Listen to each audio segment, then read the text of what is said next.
ვიკითხავთ, რითაა განთქმული ბელგია, გავრცელებული პასუხია ლუდი. ქვეყანაში 400-ზე მეტი ლუდსახარშია, რომელიც 1600-ზე მეტი სახეობის ლუდს აწარმოებს, თუმცა ბოლო 10 წლის განმავლობაში ლუდის მოხმარება შემცირდა.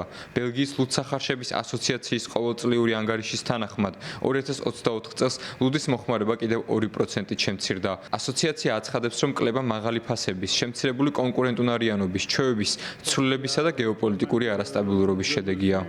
ვფიქრობ, ბევრი რამაა, რაც ხალხს ნაკლები ალკოჰოლის მოხმარებისკენ მოუწოდებს, მაგალითად საგზაო უსაფრთხოება. ბელგიაში 12 წელია ვცხოვრობ და ისეთი შთაბეჭდილება მრჩება, რომ მას შემდეგ ლუდის ფასი გაორმაგდა. აქ ჯანმრთელობის საკითხიც მნიშვნელოვანია. 5 წლის წინ ერთი უალკოჰოლო ლუდი იყო, ახლა 6-ია. თუმცა ასეთი ტენდენცია მხოლოდ ბელგიაში არაა. ევროპული ლუდსახარშები გრძელვადიან პერსპექტივაში გაყიდვების კლებას უჩივიან, რადგან ევროკავშირში ლუდზე მოთხოვნა შემცირდა. სამაგიეროდ უალკოჰოლო ლუდი სულ უფრო პოპულარული ხდება.